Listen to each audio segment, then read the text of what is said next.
Hoy se cumple un año del segundo piso de la Cuarta Transformación, 365 días desde que la presidenta Claudia Sheinbaum tomó posesión en la Cámara de Diputados. Y si la presidenta es sincera consigo misma, tendría que preguntarse si ha hecho un buen o un mal trabajo.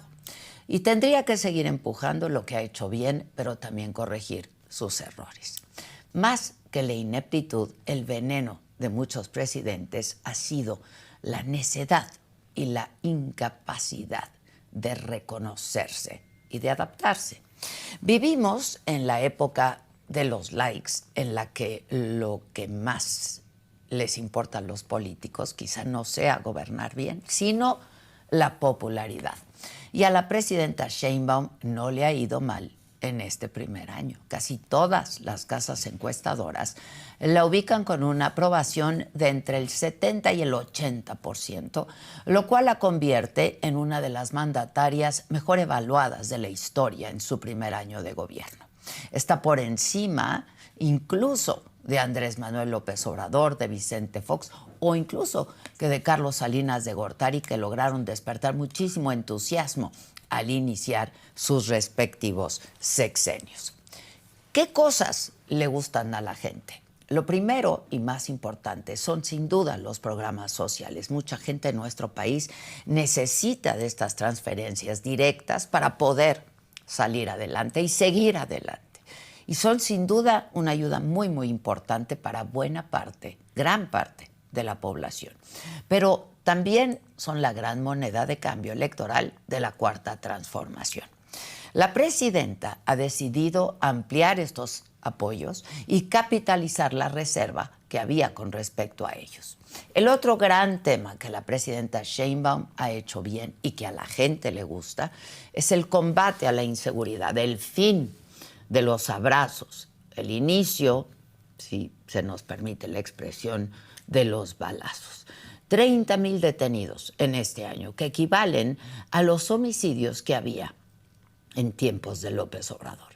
Más de 1,000 narcolaboratorios destruidos. Ha reconocido problemas que el expresidente jamás se atrevió o quiso reconocer, mucho menos a enfrentar, como las desapariciones, la extorsión o algo tan elemental como que en México se produce fentanilo. De verdad ya estamos bien cansados de la violencia, del crimen organizado, y da gusto ver a un gobierno que combate a la delincuencia. Lo único que muchos expertos han señalado es que no hay grandes diferencias entre esta nueva estrategia y la guerra contra el narco de Felipe Calderón que tanto critican. Como parte de esta lucha contra el crimen ha habido una serie de medidas que son buenas en los hechos, pero malas mediáticamente. ¿Y cuáles son? Bueno, los hallazgos y las investigaciones en torno al rancho Izaguirre, el desmantelamiento de la red de huachicol fiscal que involucra a 2 sobrinos del exsecretario de Marina, Rafael Ojeda Durán, que si los cálculos son correctos es el escándalo de corrupción más grande en la historia de México, porque asciende a más o menos 100,000 millones de pesos. También está, por supuesto, el arresto de Hernán Bermúdez Requena, exsecretario de Seguridad en Tabasco, de Adán Augusto López. El combate a la corrupción y al crimen organizado son buenas noticias, pero la presidenta no las puede exprimir políticamente porque tocan a las redes de negligencias y complicidades del sexenio anterior. Aquí lo dijimos un montón de veces. Ya no puede echarle la culpa al pasado porque López Obrador es el pasado. Entonces, la presidenta, que en el discurso no se desmarca ni 1 milímetro del expresidente, ha tenido que responsabilizarse y hacerse cargo de errores que quizá no le correspondan.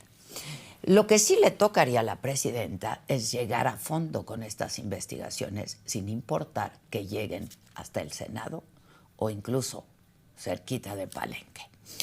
Y ha habido otros aciertos: tratar de resolver el desabasto de medicamentos, impulsar la construcción de trenes, un manejo diplomático adecuado de la relación con Estados Unidos y en particular con el presidente Donald Trump, que no ha de ser cosa fácil. Una comunicación menos agresiva, un estilo personal de gobernar, menos ocurrencias, más datos reales, menos otros datos. Y lo que sí le corresponde a la presidenta, y que en la opinión de muchos ha sido una de las grandes fallas de la Cuarta Transformación, es en materia de democracia. Hoy se vive en un país menos democrático que hace un año. Una reforma judicial que lesionó la separación de poderes, la desaparición de organismos autónomos que eran un contrapeso al poder, una mal llamada ley de supremacía constitucional que posibilita a los legisladores hacer reformas sin que nadie pueda oponerse. Reformas a la figura del amparo que le quitan herramientas a los ciudadanos frente al poder. Y una preocupante reforma electoral en puertas. Y todo esto, pues aprobado por una supermayoría en el Congreso, construida de manera artificial gracias al fraude de la sobrerepresentación. Y la ecuación es preocupante. Un gobierno que ha centralizado el poder y con una planadora electoral muy bien aceitada. A todo esto, en este primer año de gobierno, la oposición no ha sabido ser oposición y mucho menos ha sabido plantear una alternativa. Muchos gobernadores han preferido trabajar de cerca con el gobierno federal, lo cual está muy bien, pero se han visto obligados a abandonar la confrontación política. En el Senado, la verdad es que hay pocos, muy pocos liderazgos. Muchos tienen críticas, pero pocos tienen propuestas y no hay nadie en las filas opositoras que sepa comunicarse con la gente. Políticamente hablando, a un año de gobierno, el punto más débil de la presidenta Sheinbaum está en sus propias filas, en los escándalos de corrupción de la 4T, en las casas y los viajes que nadie sabe cómo se pagaron, en las confrontaciones internas. A un año de gobierno, la presidenta demuestra que quiere y sabe gobernar. En muchos aspectos se ven resultados y buenas intenciones. Todavía falta que rompa con la sed de control absoluto heredada del sexenio anterior. Yo soy Adela Micha.